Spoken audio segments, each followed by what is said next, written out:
என் பேர் லொயோலா மேரி. நான் வந்துட்டு மைக்கேல் பாளையம், தாடிக்கொம்பு மைக்கேல் பாளையத்துலேருந்து வர்றேன்.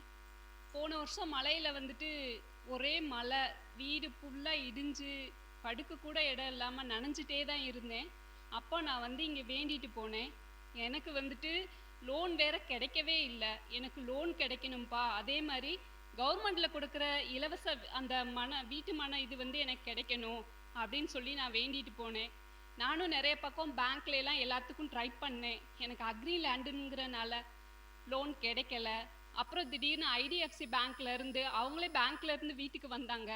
அப்புறம் நான் ட்ரை பண்ணி எல்லா டீட்டெயில்ஸும் கொடுத்தேன். அவங்க எனக்கு 10 லட்சம் லோன் வந்து சாங்ஷன் பண்ணி கொடுத்தாங்க. கையில் 10 பைசா கூட இல்லை. யாரும் எனக்கு உதவுறதுக்கும் இல்லை. என்ன பண்ணுறதுன்னு தெரியல. அவங்க வந்துட்டு சொன்னாங்க, நீங்கள் வந்து ஸ்டார்டிங்கில் பேஸ்மெண்ட்டை வரைக்கும் எல்லாமே போட்டால் தான் நாங்கள் இது பண்ணி தருவோம் அப்படின்னாங்க. அப்போ என் ஹஸ்பண்ட் கூட சொன்னார், என்ன பண்ணுறதுன்னு தெரியல, நீ தான் பார்த்துக்கணும் அப்படின்னாங்க. நானும் துணிஞ்சு வந்துட்டு என்னோட ஜுவல்ஸ் எல்லாம் வச்சு அப்போதைக்கு வந்துட்டு அந்த வேலையை ஆரம்பித்தேன். வேலை ஆரம்பிக்கிறமே இடையிலே நின்று போச்சுன்னா என்ன பண்ணுறது அப்படின்னு சொல்லிட்டு நான் ரொம்ப அழுதேன். ஆனால் எனக்கு தக்க சமயத்தில் வேணுங்கிற நேரத்தில் எல்லா இடத்துலையும் இருந்தும் வந்துட்டு பணம் கிடச்சிச்சு. நான் நல்லபடியாக வீடு கட்டி முடிச்சிட்டேன். எனக்கு கவர்மெண்ட்லேருந்து அந்த 2,10,000 அமௌண்ட்டு வந்துட்டு வராமையே இருந்துச்சு. இப்போ நேற்று தான் 1 லட்சம் வந்துட்டு கிரெடிட் ஆச்சு. நான் வந்து போன வாரம் வந்து வேண்டிட்டு வந்தேன். பேங்க்கில் போயிட்டு ரிட்டர்ன் ஆகுது. என்னன்னு தெரியலையேப்பா, நான் ஒன்னதை நம்பி தானே செஞ்சேன், கடனை பூரா வாங்கி வச்சிருக்கேனேன்னு சொன்னேன். நான் அடுத்த வாரம் கண்டிப்பாக வந்து எனக்கு கிரெடிட் ஆயிரும், நான் வந்து சாட்சி சொல்கிறேன்னு வேண்டியிருந்தேன். எனக்கு நேற்று 1 லட்சம் கிரெடிட் ஆயிடுச்சு. அப்புறம் கார்பரேஷன் தண்ணி போடுறதா இல்லை போர் தண்ணி போடுறதான்னு தெரியல.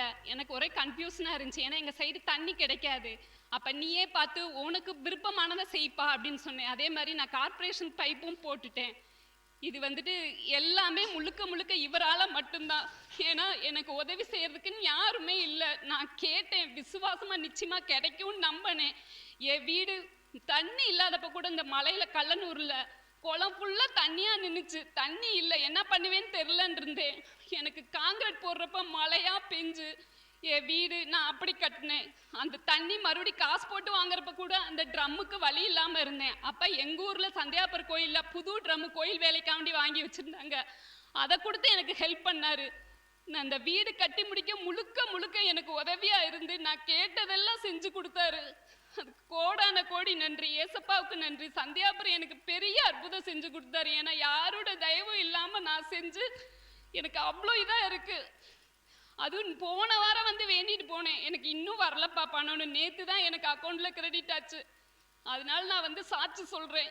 நான் நம்பிக்கையாக இருந்தேன், எனக்கு கொடுத்துச்சு. நான் ரொம்ப சந்தோஷமாக இருக்கேன். அதனால தான் வேலை விட்டு வந்து நான் அப்படியே இன்னும் நானாக தான் வந்துட்டு இருக்கேன். சாட்சி சொல்லிட்டு போகணுன்னு வந்திருக்கேன். கோடான கோடி நன்றி சந்தியாபுருக்கு.